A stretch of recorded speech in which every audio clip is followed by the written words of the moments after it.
Hello YouTube fans, here again, and as we're doing our 80s action marathon, without ado, do this one, sci-fi, horror, classic, that being Aliens. Say it again, Aliens, with a damn good cast of actors. Now we're doing this history lesson, why not? We had David Jamlin, right, the director, who, funny enough, sort of did an Alien sort of spin-off. Well, he didn't actually do it. He worked on the set of another sci-fi classic horror film, that being Charity of Terror. Never seen Charity of Terror? You've missed a piece of gold. Charity of Terror, in my eyes, is an unestimated classic. Unestimated classic, dying a very long wob in England before V, before Feder, before anything. And it's a good one. And he worked on the set of Charity of Terror.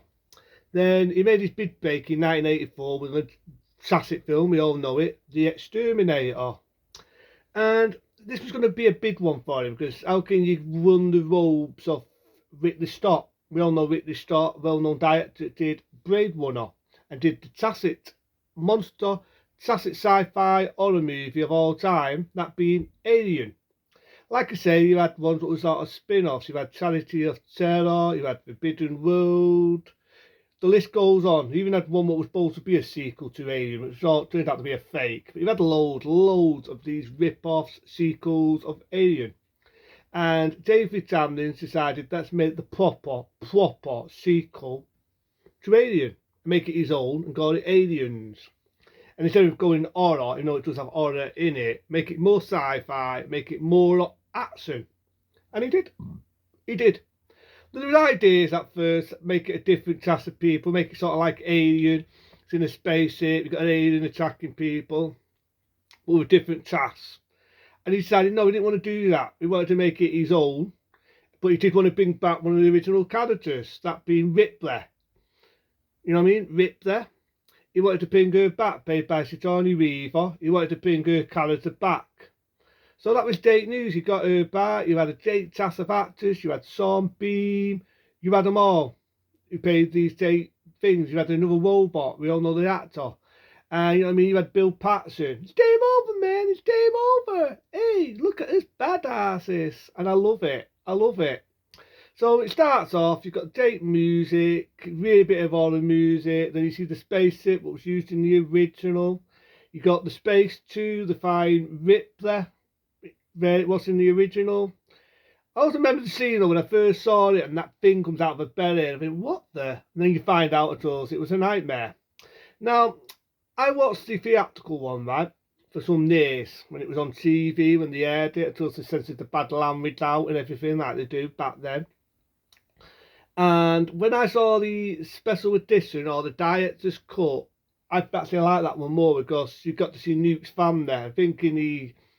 And you got to see what happened to the people on the space station. I think on the theatrical one, you never saw Newt's fam there, and you never saw the space station. You hear it gets attacked, but you never actually saw it. That's the only difference. But it's still a good one. So you get that, like I say, you get what happens to Newt's fam there, and so on. But yes, he's going to this committee, Sigourney Weaver, as I'm ripped there, trying to tell everybody what happened in the original, you know what I mean, and all this. Until they don't listen to her, because they're fucking dada. And that's when you do see in the director's cut, just have a little bit more. It's also space station, it's also getting attacked. You got a little girl, like I say, called Newt.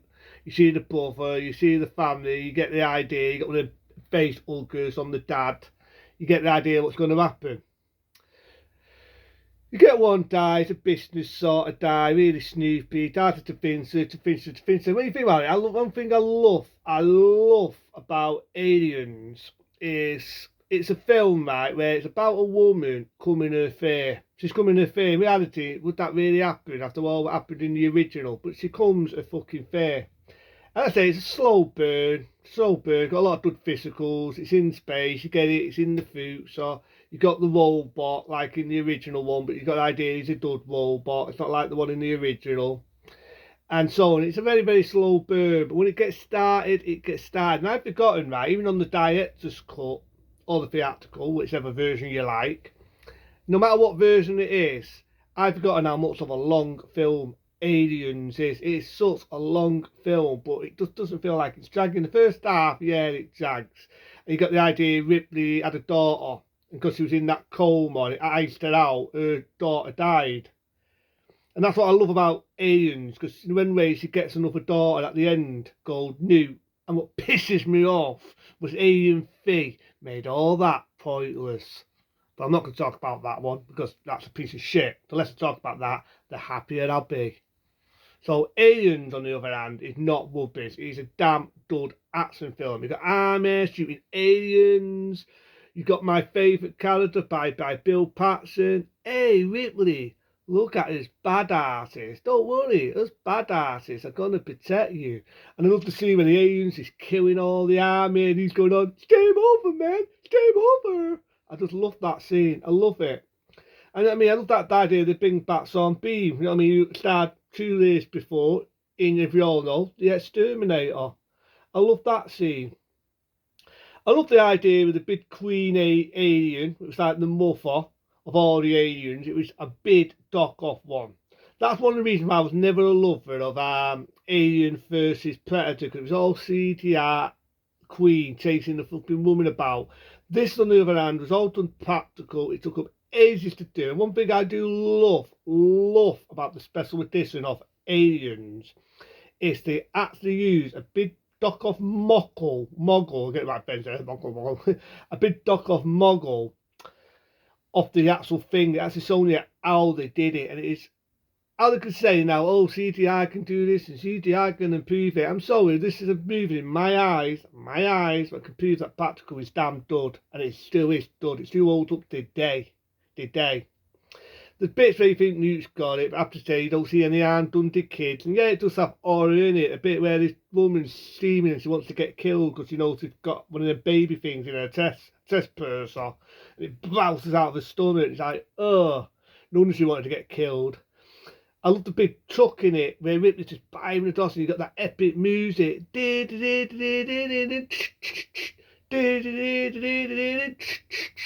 I just love that music. It's action, it's pumping.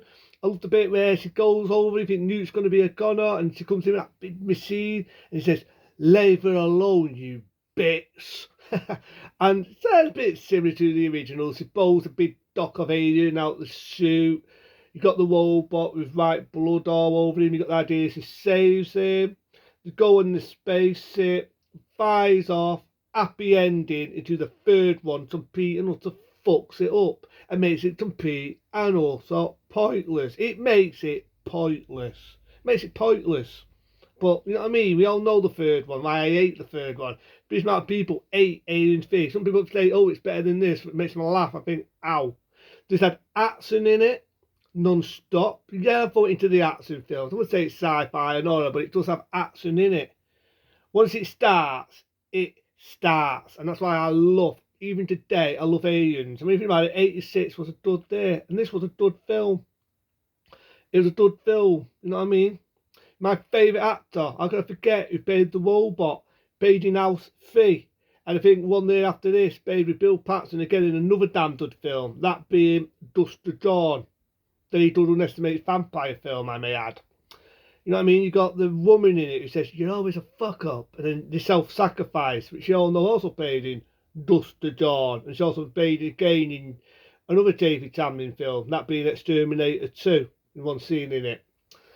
So it's like good to see a pack like that. In my eyes, it's good to see a pack like that. A good estimated actors, a good story, a good everything.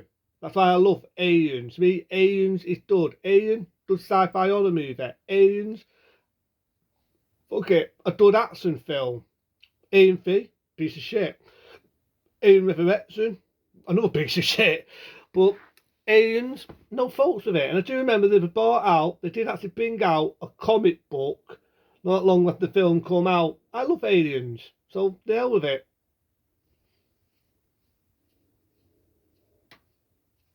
A 20-star rating, no faults with me.